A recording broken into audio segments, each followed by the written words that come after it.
All right.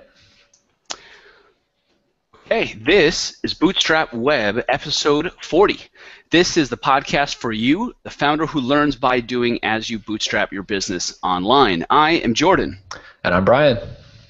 All right, Jordan, let's get into it. Excuse me, Brian. What's your name again? I just spoke to myself real quick. Yes, Brian, let's get into it. But before we do, why don't you give us a little update about what has been happening on your end of things over the past week? Yeah, sure. So last week I spoke about how this month in September things are just extremely hectic for me, and just full speed ahead working on this course, productize. Have like employees out doing a lot of sales calls for Restaurant Engine. Just things are so crazy. Meanwhile, kind of caring for a 6-month-year-old at home half the week. So what I've been really trying to do is I'm trying to optimize my day so that I can be as productive as possible, especially with my schedule, with my wife and I, trying to take care of the kid. It's like, it's just hard to, make sure that I'm getting enough done in every day. And I feel like not that I'm super old, but as I get older, I'm much more conscious of like, when do I have the most energy and how can I best utilize my time?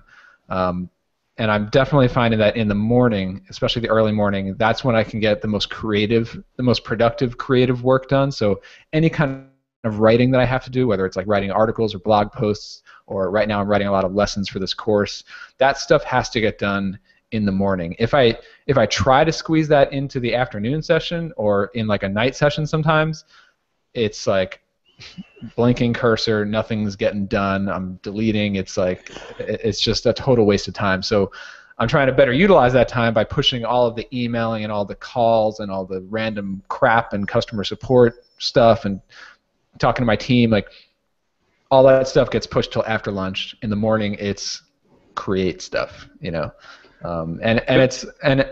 when I was younger I could have done more of these like late night sessions and weekend sessions, but now it's like I can't do that stuff anymore. I've got a couple of hours a day to get work done, so I've got to be smart about it. Yeah, I often plan on a night session, like, I'm going to leave this tonight, going to get it done, and then you make dinner, and you put the kid to bed, and you have one beer, and then there's no motivation left. Yeah, But exactly. you need to know yourself. Yeah, for me, I don't get things done in the morning. The morning disappears on me. So instead of being stressed and feeling guilty and trying to pack it into the morning the way most people do, I just see the afternoon as, a nice big open field. So I just kind of leave 1 to 5 p.m. That's my productive time. And the morning, I don't know what happens. I have no idea. Yeah. I get up, I get to the desk at like 8:30, and next thing I know, it's like 11:15. I'm like, okay, so there goes the morning. Yep. The other nice thing about doing calls in the afternoon for me is the time zone thing. Like I'm on the East Coast and calling customers and even talking to one of my teammates who's in California. It just makes sense to do that in the afternoon, whereas in the morning it's like not even an option to call people halfway across the country. So right, that's a bigger deal than expected. I'm on the West Coast now in Portland, and I didn't think it was going to be that big of a deal, but it really makes a huge difference, especially if you're an afternoon person. By 2 p.m., all the people on the East Coast are checking out. Yeah. Okay, Yeah. so optimizing the day, not an easy thing, something that everyone deals with. Anything else going on?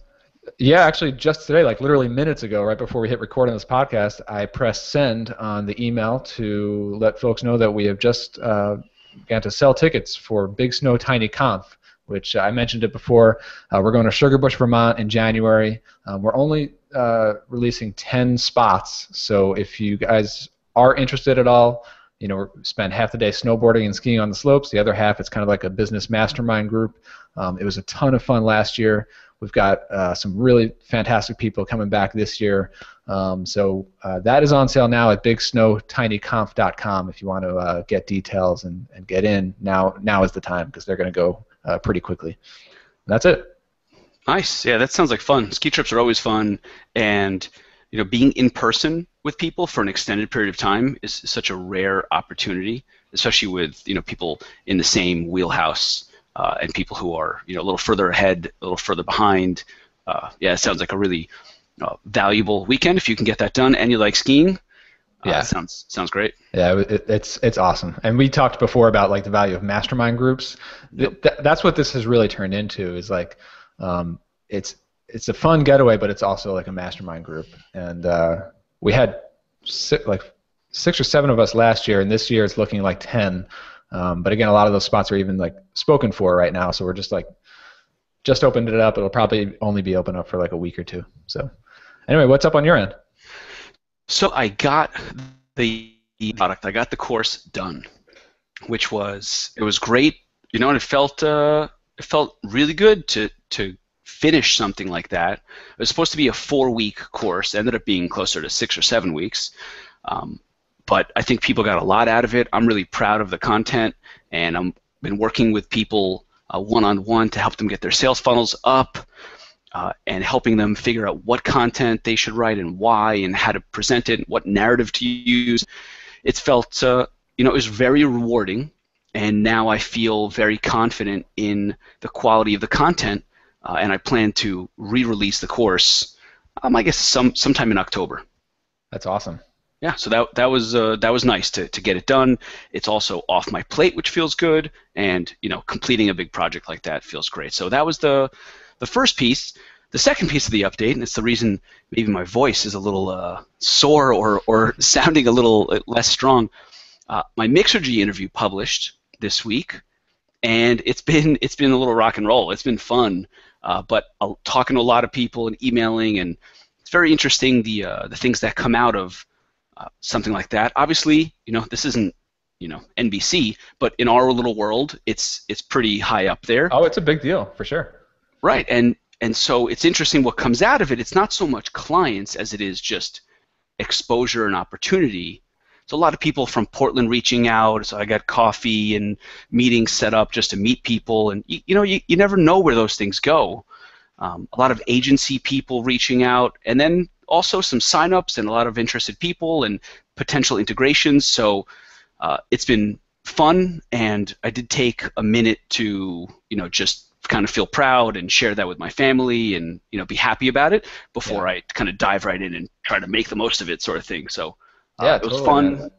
Man. I watched it the other day, and I told you it really was a fantastic episode of Mixergy. I've been watching almost all 1,000 episodes by now, and it's not just because I know you, man. It's like it was really an awesome episode, with Andrew there, and you got into like detailed case studies, very tactical, very clear about the story. It was just a really enjoyable interview to listen to, and I know you guys definitely got to check it out. We're going to link it up in the show notes here today. So thank you. I really appreciate that. Mixergy is one of those things that I've kind of looked at for years now and always wanted to get on there. And I know you've done a Mixergy interview before, and I really did a course, right, which is awesome. I'd love to do that. So it was really nice on the personal side. It was good on the business side, and then just trying to take that momentum and keep moving forward.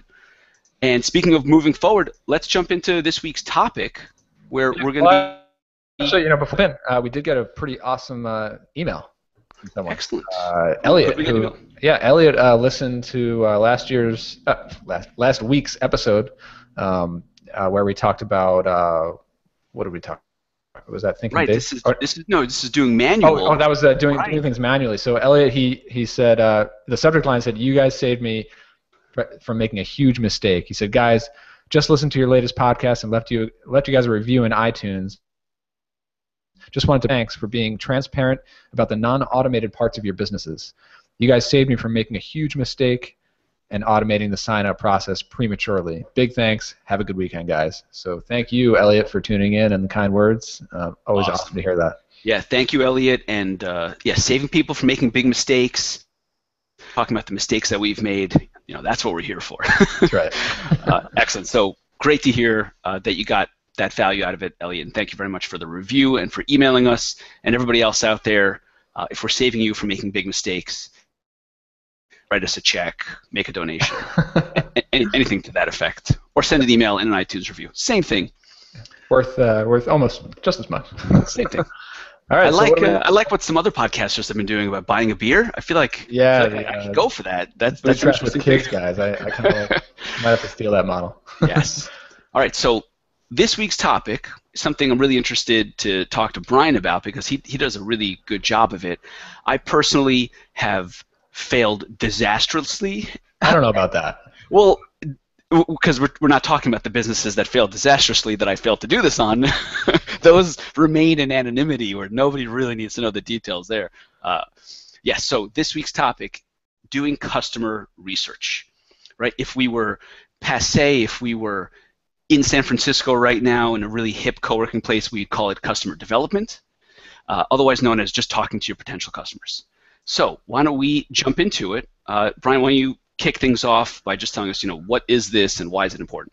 Yeah, I think, and this is something that it's been a constant education for me as well. In the early days, I didn't even know what this meant to do customer research, and then once I started hearing about it, like in Mixergy interviews and courses and whatnot, it's like, oh, you got to talk to your customers, you have to interview them, or you have to do research somehow.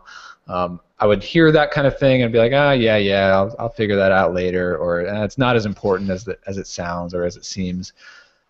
Big mistake. Once I started to really obsess over this part of the process, I feel like things really started to gain traction, and that's when things became much easier. So, what we're talking about when we say customer research, we're really talking about the very first few days and phase one of starting something new. It's about understanding who that customer is, and is this thing going to really be a fit for them? Or maybe you don't even know what that thing is yet. You just kind of know who the customer is. Figure out what their really core pain point is, and what they're trying to do, and kind of the why behind the product that you will potentially build. It's putting in all this work and research up front so that you don't waste a ton of time and energy and money and go down a rabbit hole for months or years that could set you back. Right, and this is applicable to different phases of a business. It's really important before you start a business, right? And this is what Dane Maxwell calls idea extraction, and understanding and uncovering pains and validating them before even starting a business. It's also important while you're in business and as you're trying to figure out the positioning and the pricing and the copy and how to sell it and who to sell it to. It remains important throughout the process. So more specifically, Brian, how do you use this in your businesses currently? Yeah, so I mean, before I get into kind of the process that I've been working through, and by the way, this is kind of just melding together all the things that I've learned from hearing interviews with Dane Maxwell to listening in on ideas shared by like Amy Hoy and the Sales Safari research kind of stuff, and a host of other different people talking about this. I've kind of taken different ideas from here and there and figured out a process that I think kind of works for my style, and maybe others can kind of relate to this as well. But before I really get into this, I still want to stress this one point about why it's so important to invest all this time early on in doing the customer research, and that is it makes everything easier. So when you're trying to design your landing page or your sales page for your product, it's so hard to figure out, like, oh, do I have the right headline, or did I price it correctly, or is the value proposition right, or am I building this product with the right features? Is this the killer feature, or is it that killer feature, or what is it? These things are so hard to figure out, but once you start doing the customer research, all of these things become so much easier. It's like these questions just answer themselves. Once you start doing these interviews and background research, it's like, okay, it's obvious where this needs to go, and actually I didn't need to do that, or I didn't need to do that. So anyway, let's get into the process that I've kind of done a few different times here. Yeah, I want to hear it. And I've run through this. I did this a little bit on Restaurant Engine in the early days. I then did it again with my co-founders when I was working on Suite Process. And more recently, like last week and the week before, I've been doing this quite a bit as I'm preparing to do this educational product, Productize. So I've laid out like an 8-step process here, and basically the first step is to create a pre-launch landing page with some copy, and this is based on kind of my own assumptions, using my gut, kind of going off of a hunch. So at this point, I haven't spoken to really anyone. It's really just based on like, look, I have some inkling of an idea of what I want to do, and I think I know where this is heading, so I'm just going to put something out there, create a landing page, like very bare bones, like only spend a day or less on this, write a bit of copy, and just based on my own assumptions. So like if I were a customer of this potential product that's in my head right now, how would I write the copy? How would I speak to myself? That's how I'm writing the big headline. That's how I'm writing the sales copy. The call to action at the end, of course, is to request an email address. You know what this is like we're saying what is the product. So for example, as of today, there's a pre-launch landing page up at cashjam.com/productize. That's my early access thing that I've put up for customers to get notified. The course is not launched yet. The product does not exist yet. I just put it up there. So now the next step in this process is to start promoting it. Get eyeballs on this page as soon as possible. You know, I hear people say like, oh, I have this idea. I want to go and build the product and not show it to anyone and got to keep it secret, and you know, it's not ready for the world to see yet. No. Yeah. You got it. Anytime someone tells you I'm almost ready to show it to people, you know it's Right. very unlikely that it's going to work out. But I just want to get the context right. Yep. So you have Productize in mind. You say to yourself, I want to sell a product that does X for Y audience, right? Solves this type of problem for this type of person, and then that's where the process starts off. Like, okay, now that I know I want to create this product and sell it to them, instead of waiting 2 or 3 months until it's done, now I'm going to take these steps, and that's when you create the pre-launch landing page with basically your guess, your assumptions of what will be important to them. Yeah, exactly. And I think this first step is a little bit different from some of the conventional wisdom that's out there. I know that Dane Maxwell, I mean, correct me if I'm wrong, but it's kind of, you know, like figure out who your audience is and then like extract an idea that you never even thought of before. Yes. And I mean, I can go through that process and how I did it after you go through yours. Yeah. It's similar. It's just that creating the landing page would be a few steps further in. Yeah, but I guess what I'm saying is, for me, it's always been like, look, it's okay to have an idea, to come from your gut and from your own intuition. You know, I think a lot of entrepreneur gurus out there will say like, right, like don't build something based on just an idea, and I think there is, in a sense, there's a lot of truth to that, and you need to go through the next few steps to validate and to make sure that you're kind of going down the right path. But I think you can. For example, like with Productize, it's not exactly out of thin air. It's kind of based on two things. Number one, my own experience of building a productized service. Number two, seeing others who are starting to have success with productized services. And number three, I do have a growing audience now, so I have a sense of what they care about and what they need. They've been emailing me things over the past year. And so putting those things together, I'm starting to have a hunch of what would be something that can really serve this audience well. And that's when I came up with the hypothesis of Productize. Right, but that hypothesis isn't coming from thin air. It's coming from real contact with people and your experience. So I think you and people in your situation almost have that right to come up with an idea and launch it this way, because you're in the market. You're interacting with people. You're seeing things. You're talking to people. You know you can get this done. I think the idea extraction avenue works better for people who are, maybe they're not entrepreneurs at all right now. Maybe they're working a full-time job and they want to start a business online and they don't want to do it in the same field that they're in currently. Those people in that situation, I've been there also, I think they are genuinely better off not coming up with an idea.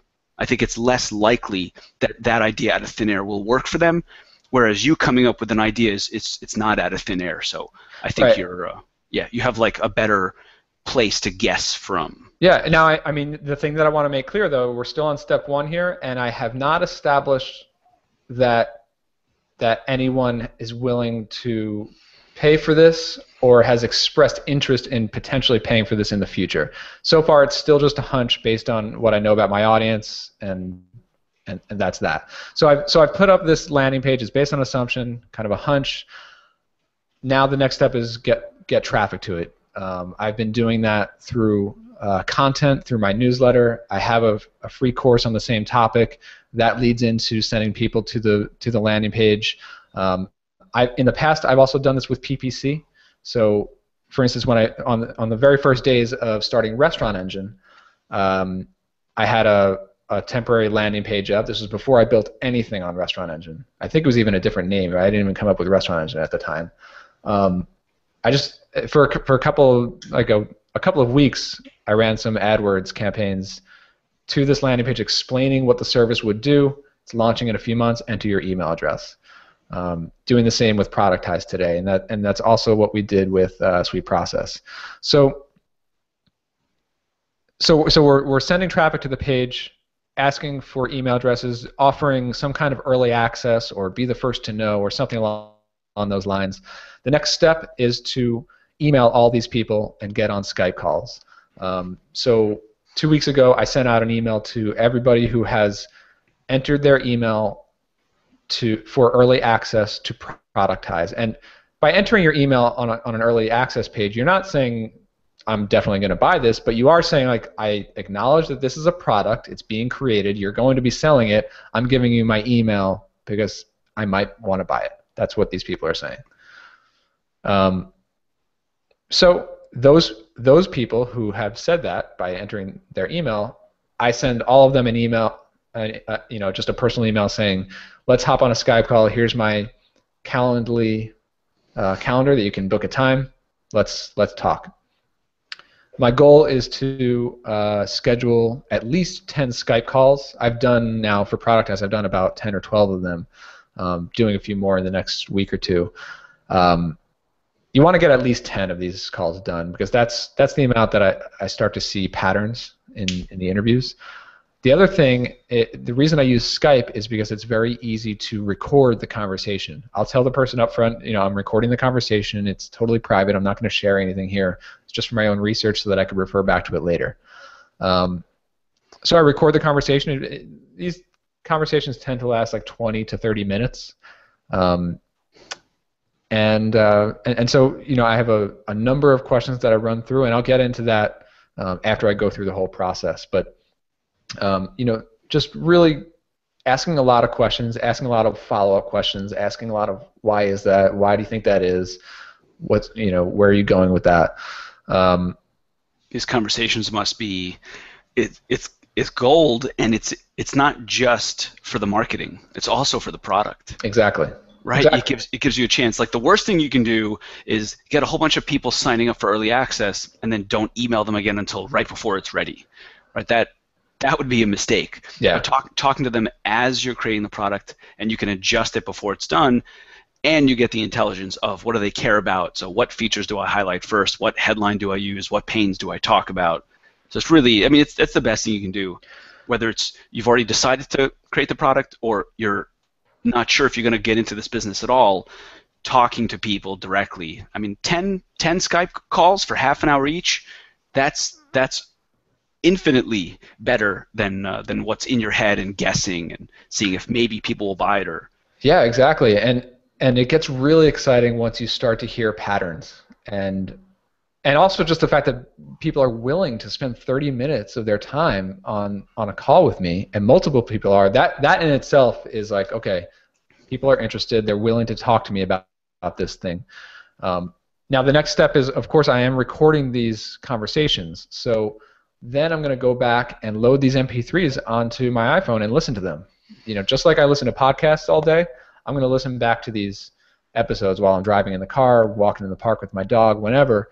I'm now kind of marinating in these in the voices of potential customers, just really internalizing all the things that they're saying and understanding their pain points, but also like how do they describe that pain point, like in their own words, like what are the analogies that they're using? That's something that's been really popping up for me quite a bit.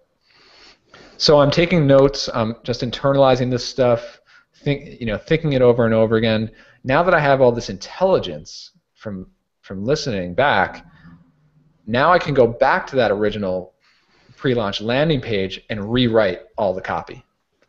And as we speak today, that's kind of where I'm at with this productized landing page. I've now done a bunch of calls.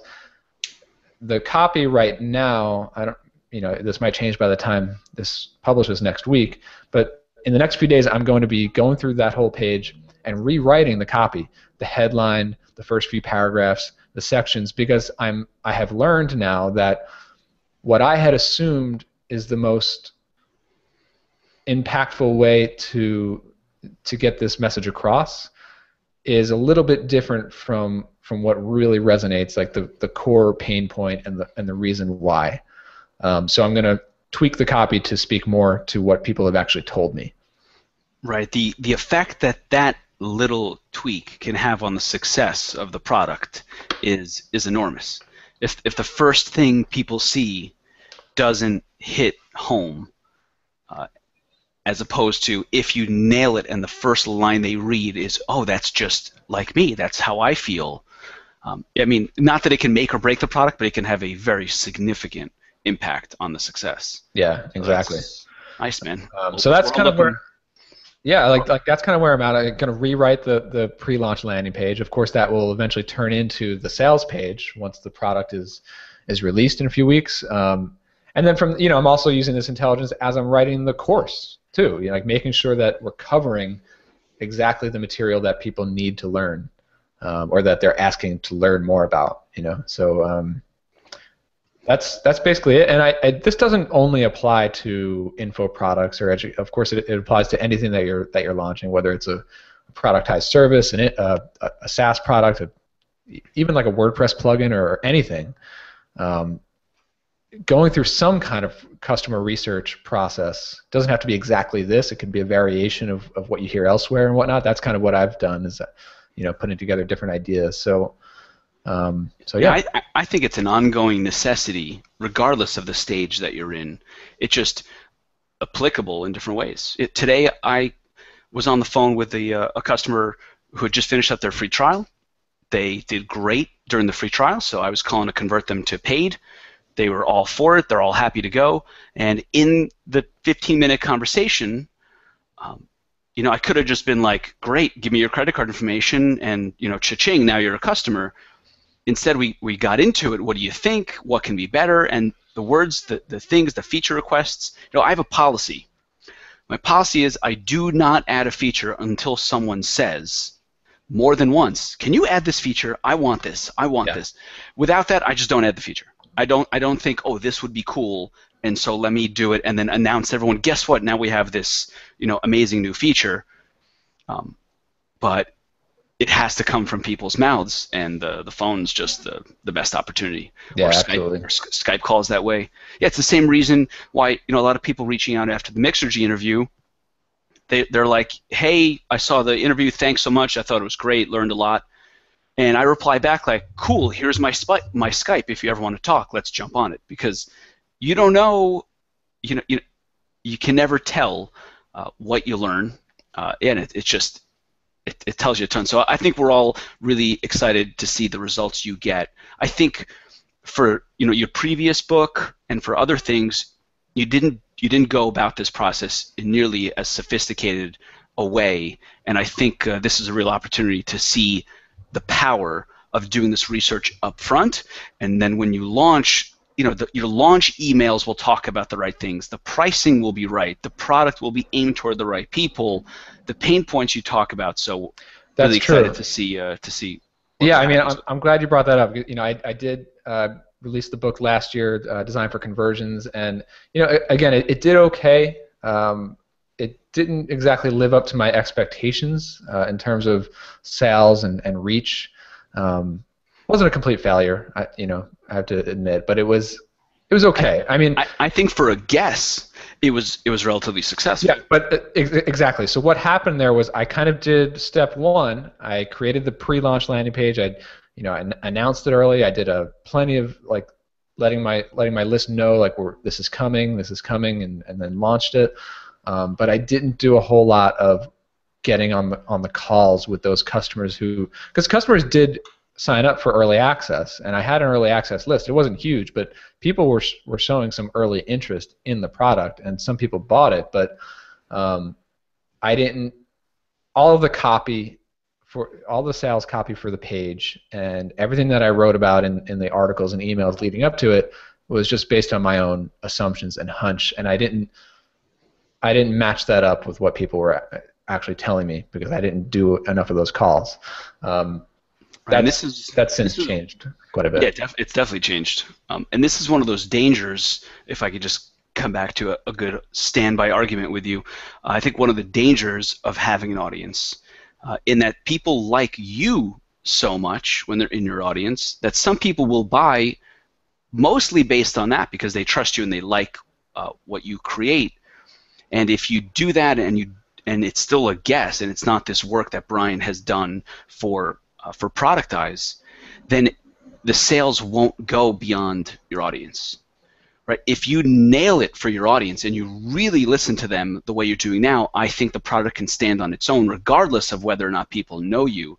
And then you can use PPC and affiliates and these alternative methods that do not require people to be in your audience before they have an affinity to you and then are more likely to buy. But if it's more of a guess, and you haven't nailed the pain point, and I think it's very limited to the people in your audience, those are the only people that are really likely to buy.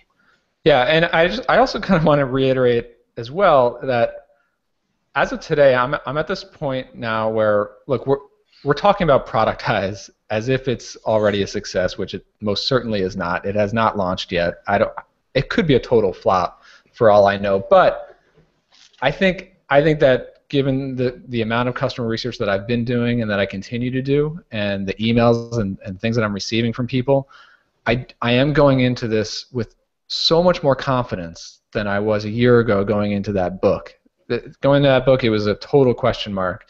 This time around, I feel fairly confident that it will at least, do okay, I think. But I have to be honest, there's still that thing in my gut that questions. As we're in this pre-launch phase. We don't know what's happening or what will happen, but things feel good right now. That's that's the whole point of this exercise, I guess. Yes, and that's all you have to go by. I think you'll be nervous no matter what up until launch, and then those first few sales come in, and then you'll start to calm down. But yeah, I might want to come back to this episode and trash it and bury it. This doesn't work. Do not listen. And then when it comes to running these actual interviews with customers, so what are we actually asking them? What should we ask them? I have a document that I put together just for this current product. It's about 15 questions long, and I'll just share a couple of them right now. Of course, you'll want to adapt these questions to your own situation and the type of product and your customers. So. Do you follow this? Like when you're on the calls, I've tried this before, and I ended up asking the first question, then it kind of goes off wherever it's going to go. It's not so rigid. I do have the list of questions in front of me just so that I don't get like, what do I want to talk about next? But you have something to go back to. Yeah, exactly. I'm totally jumping around, but I do. Yeah, like the first few questions before I really get into the ones I want to ask them is just to talk and like build rapport, and it's also like just tell me about what you do, because I've been talking to web designers, I've been talking to developers, I talked to one accountant, I talked to a copywriter, so everybody has a slightly different business model and what they do and experience and background, and some people are farther ahead, some people are just getting started, so I'm just trying to get a feel for where they're at. And then I really get into the important questions. So I'll start to ask things like, tell me about something that's frustrating or challenging you right now.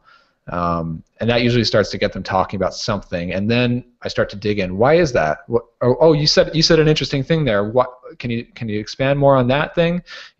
Just really asking a lot of follow-up questions like that.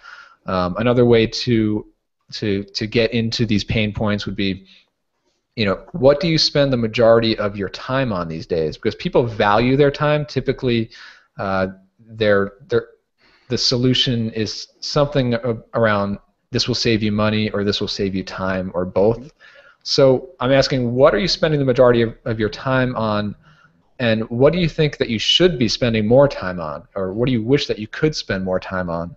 What's not getting done? Things like that. Again, why is that? What did you say there? Then I'm also asking, I'm trying to figure out, because everybody has a vision in their mind of where they want to be in the future. Everybody's aspiring towards something.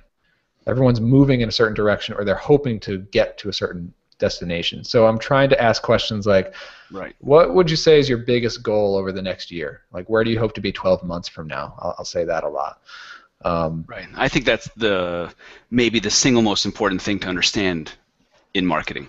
If you understand what they're actually trying to do, and that's both, I want to get to $1 million in revenue, along with so that I can spend more time with my kids and my wife who's not healthy or something, right? If you get to what they're actually trying to accomplish and why they're trying to accomplish it, then everything in your marketing goes toward that goal, and it makes much more sense to them. Okay, so you build a little rapport, then you jump into what they're working on. I mean, what are you working on is a magical question, because it just opens the door. I would like you to talk about yourself. Yes. And then people are like, oh, I like this guy. This is great. And then people love to talk about themselves.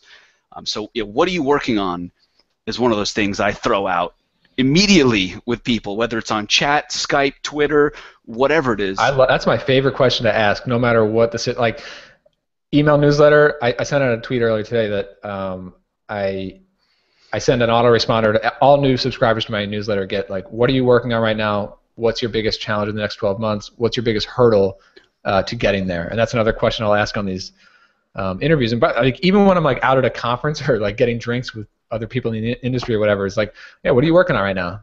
I love that question. And it also elevates what they're doing, because you're not saying what business are you in, what title, what job do you do, it leaves it open, because people don't see what they're working on as very concrete these days. People could be working on charity and philanthropic and environmental issues and a business or something to do with it, or helping kids. So it leaves the door open, doesn't offend anyone, elevates what they're doing. Yeah, what are you working on is it's like what you do for a living, but upgraded and updated for these days. Yeah, exactly. So I mean that's basically my piece of this whole customer research thing. I'd like to hear about you, because you did the foundation with Dane Maxwell, and you've been through a number of different businesses. I'd love to hear kind of how you've gone about this.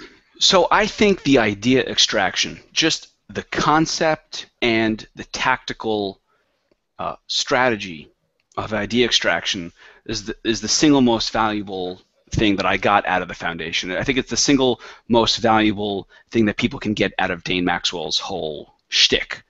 I think people who are a little younger or not as far along in the entrepreneurial game get of his course and a lot out of his content, because it's a lot about mindset, and it's hugely important when you're starting out or you don't have the confidence. If you listen to Brian talk, and as you're listening, you said to yourself, but why would anybody want to talk to me on Skype? Then Dane Maxwell stuff, that's perfect, because that's the mindset stuff, of engineering that to say, people should be happy to talk to me for half an hour, because they're going to get a lot out of it. So I think that's kind of one of those difficult to define things, but for me, the idea extraction and process was eye-opening. So instead of just trying to explain what Dane suggests or teaches, I'll just tell you how I did. Yeah, exactly. How did you kind of put it into action? Okay, so I look, right, this is approaching starting a business without having an idea. So it's ignoring your own ideas, admitting that the idea that you come up with for an industry that you don't know much about is not a good idea. And so that idea for business should come out of the pains that you hear from the people themselves. Okay, so you're going into this open-minded. So I have a lot of experience in real estate and appraisal, valuation of real estate. So I chose appraisers as my market to go after. So I said to myself, okay, let me go through this the right way. Let me not assume, and let me do this idea extraction. So here's what I did. I needed to find a way to contact a lot of appraisers, and I wanted to do it over email and then from email to the phone. Okay, so I found a resource. I found something called the Appraisal Institute, and appraisers are one of those great industries that their contact information is readily available because they want you to contact them, right? A very important thing for this type of research. So I go out and I hire someone on Odesk for $4 an hour to just go through the entire Appraisal Institute website. Actually, it was too big. I just said, give me, a few states. Give me Colorado, Texas, Florida, Illinois, or I pick a few states. So she went in there and grabbed me the first name and email address of several hundred appraisers. Then I took that and I went to Tout App, which is a great little app, and I uploaded different lists, I think 100 at a time, and I merged their email template so that it said, hi, Brian. I did Dane Maxwell's strange question, ... as the subject line. Right. It's like that kind of subject line from a complete stranger is like, it's just weird. It's going to get opened, and that's the whole goal. That's the whole goal. So it's just strange question ... And then it was a very, very simple, straightforward, innocent-sounding email. Hi, Brian. I'm Jordan. I'm doing research on the appraisal industry. I'm hoping to speak with experts such as yourself to figure out what I could potentially help you with as a software product. Do you have, I think of something very straightforward like, what are the biggest frustrations that you deal with on a day-to-day basis? I'd love to speak with you. Here's my contact information. Answer me even if it's just one line. Thank you, Jordan. That's it. So I sent out 100 of these a day for, 10 days. So I sent out, call it 1,000 emails. Not many people respond, but it shouldn't be discouraging because let's say 20 people respond, a tiny response rate. 10 of those are F you, don't ever talk to me again. 10 of those are real, genuine answers. So out of those 10, you start to get a sense of what people are frustrated with because you asked, tell me what you're working on that's frustrating you. What do you hate about your job? Something to that. Okay, so I got a few, called 10 answers. And out of those 10 answers, I got something very similar 3 or 4 times. Something that talked about, I hate doing the manual inputting on my appraisal software. Okay, so I say to myself, that's interesting. So the next thing I do is I try to get people on the phone or on Skype. So all these are their phone numbers because it's in the Appraisal Institute. So I call all of them. I got into real conversations with maybe 5 or 6 people, like good 30 to 60-minute conversations, same type of thing. What are you working on? How's your day? How is the appraisal industry going? What sucks? What do you wish was different? What does your typical day look like? What's the most annoying part of your day? I think for a lot of folks out there, that in itself, getting on the phone with a perfect stranger, and this is like not even like a cold call like you're trying to sell something. You don't have anything to sell. You're just like, hey, I'm a complete stranger, and let's talk. Yes, and if you think that people don't want to talk to you, just realize they're talking about themselves, and everybody loves to talk about themselves. And the other part of that is just don't be a pussy. You want to be a millionaire? You can't be a pussy. That's true, man. And just do it. Yeah, like it's something that like you have to just break yourself out of that comfort zone. Look, I'm a very shy guy in real life. When I'm out with people that I don't know so well, I don't talk so much. But over time, I've been able to like learn how to just like force myself to break out of the shell, especially when it's like doing business or getting on the phone with someone. Like early on, I never wanted to do that, and I was reluctant to. But then you start to learn, like once you do it, like even just 2 or 3 times, you start to figure out, like, oh, if I just this could be like the first question I ask them, like tell me about what you do. Again, like you said, if you ask them about them, make it all about them, people love to just talk about themselves, and all of a sudden they become so much more comfortable, and that makes you more comfortable as you're talking to them. It's amazing the transformation both with you and with the person on the other side of the phone when you're not selling anything. I've done cold calling to sell. It sucks. It sucks. You feel weird inside. It's not good. Some Yeah. people are good at it. Hallelujah. I think it's a great skill. But this isn't really that. This, I've had people on the phone say, what do you want? What are you selling? And you just say, I don't have anything to sell. I just want to talk. If we come up with something that might help you, then maybe I'll create that product and it would help you. But other than that, I just want to talk. I just want to hear about what you're working on. So, okay, now you've talked to 5 or 6 people for 30 to 60 minutes each. Now you're starting to get the goods. Now you're starting to see some patterns. So I wrote down what I heard on the phone, what I saw in emails that were consistently brought up. Okay, so it was a few problems. It was something about regulations, and that one thing kept coming up about data entry. I hate spending an hour doing data entry before I created each appraisal. Okay, so interesting. So now I'm still in guess mode. So what I do is I take an email, and then instead of saying, would you talk to me, I just put those problems directly into the email. I say, hey, it's Jordan again. I've spoken with a bunch of people in the appraisal industry. These are the common problems that I heard. Number 1, data entry. Number 2, this. Number 3, that. Are you experiencing any of these pains? If so, let me know. And now you send it out to the 1,000 people again, and your response rate will be very different. So those are the same 1,000 people. So they're getting a second email from you. They're getting a second email, and I said I'm doing research. So now I title this email like update on research. So people, I think people get more interested in something like that. And now instead of asking them to come out of their shell and just blankly fill in a blank canvas and say, what are you, what's frustrating you? Now you've identified 3 or 4 things that it's very likely that they have a problem with. And if you nailed exactly one of them, they're going to read it and then they're going to say, oh shit, that is exactly what I hate.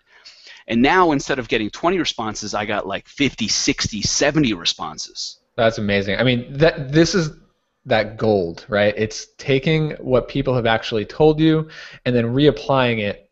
In your case, in the foundation method, it's reapplying it to the email blast, or really they're like personal emails. And this copy an email. In my case, it was like talking to customers and then rewriting the landing page for using that intelligence. Right. So I'm rewriting the email instead of rewriting the landing page. And this piece about like the recycled what you hear send out, I think it's my little wrinkle. I don't know if they actually teach that, but that just made sense to me. So that's what I did. Sounds brilliant to me. So that's awesome. Then you get on the phone with more people, and then you narrow it down to one problem. So I narrowed it down to data entry. People were having trouble. They were looking on one screen and looking at their appraisal software, and one program didn't talk to another, and they had to manually input the data from one to another. And that right there, that's software, baby. That's what software does. That's the value of software. So I said, I might have an idea. Then I sent out another email to the people who were in touch with me and said, this is what I'm focusing in on. If this is a problem you have, let's talk. And then then the foundation process goes deeper from there. What I want to know is, maybe listeners want to know, we know that your business today is CartHook. Yep. Your SaaS product that you ended up building and ended up selling with paying customers, and it's growing, it's not that real estate appraisal software. So you went through that process. How did you make the jump? Okay, so I may as well just finish out the process, and then I'll tell you where I hit the roadblock. Okay, so I was onto a good idea. People were having trouble getting data from one program, whether it's MLS or anything else, into their appraisal software. That sounds like a little bridge to me, a little bridge of software. I looked around, I saw competitors. I saw competitors charging $100, $200 a month for it. I said, I'm onto something. So the next step, I went into my lab. I'm not a developer. I just use landing page software to make a thing that looked like a product. I went to ThemeForest. I bought an administration backend theme. I grabbed all the images from there. I used Unbounce. I put together what looked like a piece of software, and then it showed like, okay, here's your data from this thing, and when you choose what fields you want, and when you hit this button, you get to the next screen. Right, this is what people do with Kinotopia and all these other things. So then I had that, and then I went and showed that to people, and I said, all right, is this what you're talking about? Does this address the problem? The same people that you've been cold emailing. Yeah, some of those people are like, dude, be in touch with me. I want to know when this thing launches. I'm dying. I'm spending 10 hours a week on data entry. If you're telling me you can do this automatic, like I want to go first. I'm in. So I knew I was onto something good. I showed it to a bunch of people, and I had people wanting to pay immediately. The problem I ran into, a lot of what I heard over the phone was people in bad financial condition. The businesses were not healthy. Regulations are out of control. The government's all the way into the appraisal industry. They can't make money. So I started hesitating. I didn't want to offer a $20 or $30 SaaS. I wanted to offer $100, $200, $500 SaaS because you need 100 clients instead of 500 in order to be successful or break even. And I ran into the roadblock of, I can't pay $100 a month for that. I could pay 30.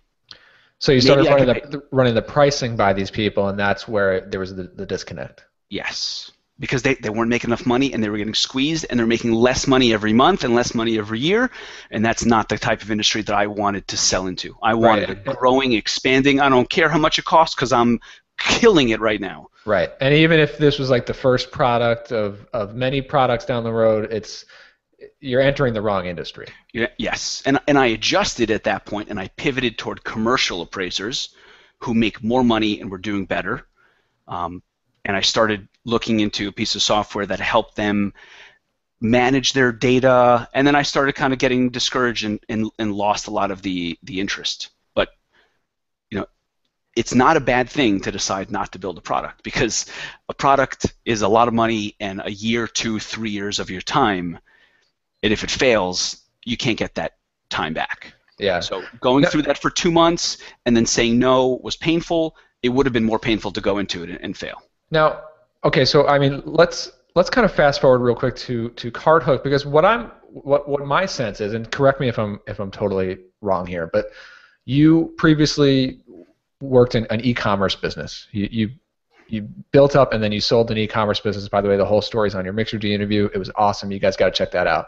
Cool. But so your CardHook, of course, is a tool for e-commerce owners, and so that's something that you just know so well, and you must have had some kind of hunch or assumption, or like in my case, like just knowing from experience, like there's a need here. I've experienced it myself. I know that others need it.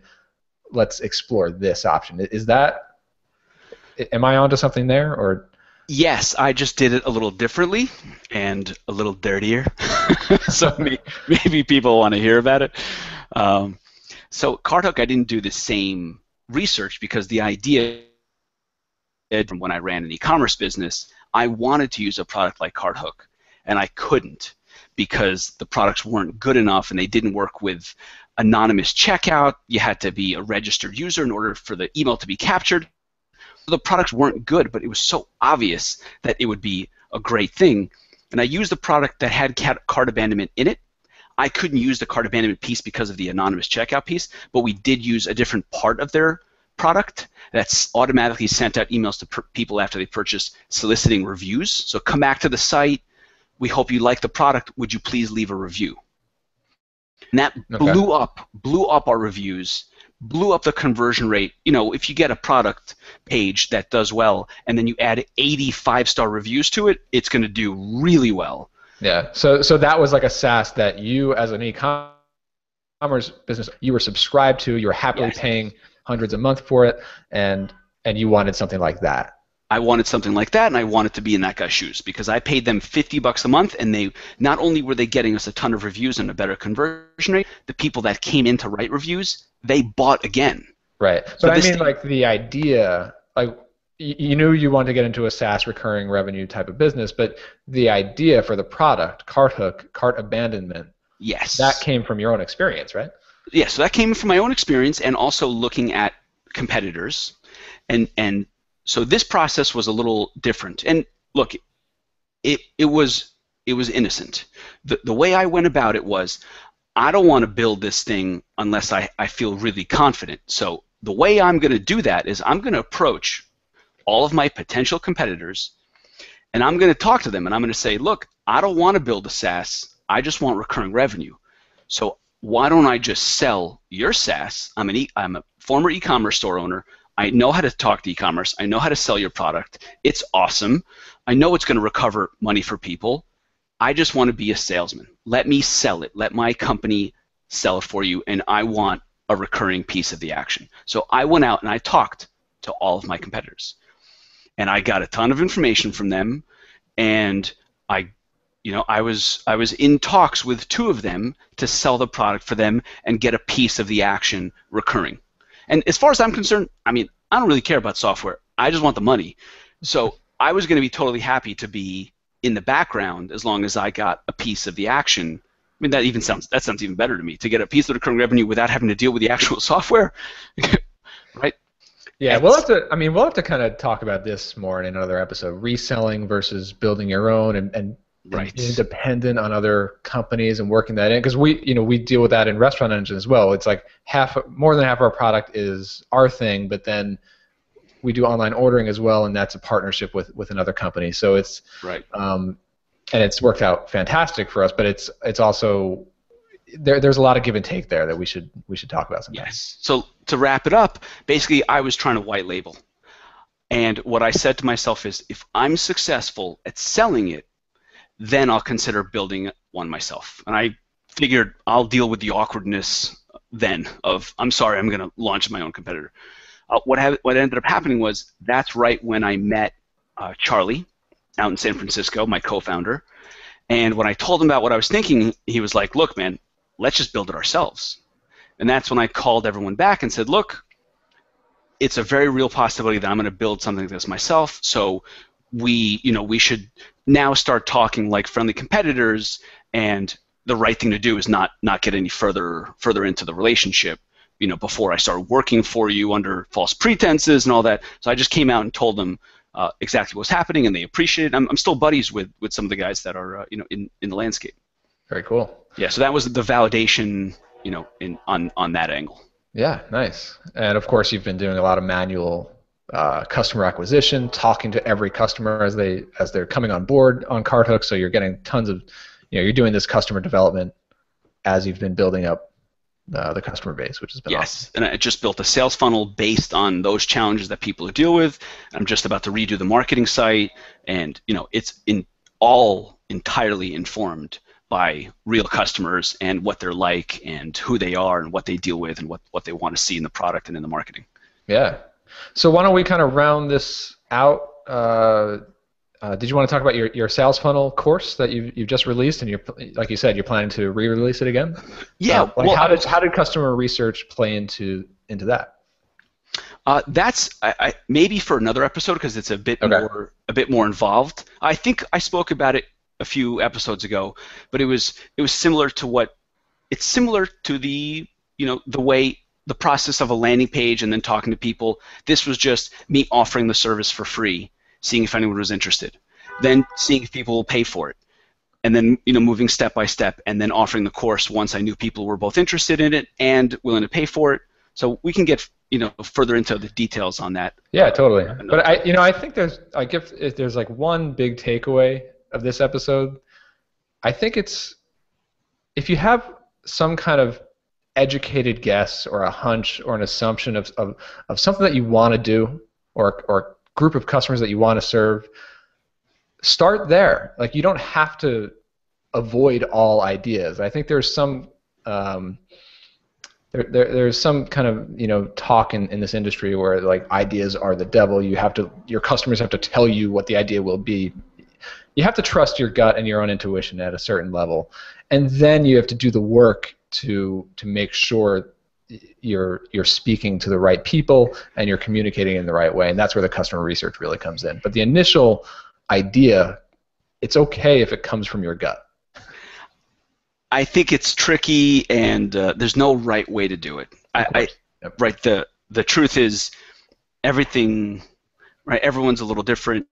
If you are going to have an idea completely on your own, just make sure you validate it, or you're in much riskier territory than if you don't validate it. Yes. The other way to go is to not have an idea and extract it, and the other way to go, which I love, is to just copy the shit out of other people. Yeah, that's a genuine business strategy. And look, I mean that's really a variation of just looking at an opportunity and coming up with a unique, value added alternative to what's already out there. One of my looking at competitors and Yeah, one of my favorite examples of this that boggles the mind. I love it. You see a question about it on Quora and people are baffled. So that little exit intent pop-up? PickReal has it, Opt-in Monster. Yeah. Right? The Bounce Exchange. Bounce Exchange, right? Bounce Exchange wasn't first. I don't think they're any different or better unless I'm misunderstanding something. But all it is a pop-up that comes up when your little cursor leaves the browser window and goes toward the top. They charge $5,000 a month for it. I mean, to me, whenever I see their pricing, it's like, is that real? Is that for real? Like, come on. It only boggles our mind because we're peons, man. We're not dealing with corporate budgets here. We're not dealing with public companies. I guess. I mean, what kind of extra value can they actually add? Okay, like a personal consultant will help install this widget on your site. And I think they add the exact same value that my enterprise competitors add. They have a sales process that goes along with the way the companies that they're dealing with expect a sales process to go. Yeah. I really think they have an account manager, and you have to do a demo before you can try the product, and they can tell you that their customers are The Gap and Banana Republic and all these other big brands, so people feel comfortable that they're not using something that's rinky-dink. Mm-hmm. It's mumbo jumbo, but goddamn, $5,000 a month for a SaaS is a beautiful thing. Yeah. Cool. Well, should we leave it there and wrap it up here? Let's wrap it up. Yeah. So into some previous episodes, and Brian, I have to say, I think we're getting a little better and better at this whole thing. So if you want to go backwards in quality, see how things used to be, and progressively get worse up until the point where I joined, and then behind that, it's all good because it's just you. Right. So head over. I got a note. I mean, it's really. I feel like this podcast is totally picking up, especially since you joined the show. It's been like totally no reviews, no feedback for the first 20, 25 episodes, and lately, not only am I having a ton of fun getting on these things, every Friday talking shop with you, but we're getting emails, we're getting feedback, we're seeing the numbers jump up. Things are good here at Bootstrapped Web. Hell yeah, let's do it. Join us for the ride. So head over to bootstrapweb.com to see any previous episodes and to sign up for our list so you'll be notified whenever a new episode is released. And don't forget to email us. Let us know what's going on. Let us know what you like, what you don't like, what you want to hear about. And if you're happy, head over to iTunes and leave us a 5-star review. It really helps. Yes, sir. That's it for this week. Brian, I guess you can take it away. Well, that's it. I got nothing else. So we'll see you guys next week, and have a great weekend. All right. Cheers. See ya.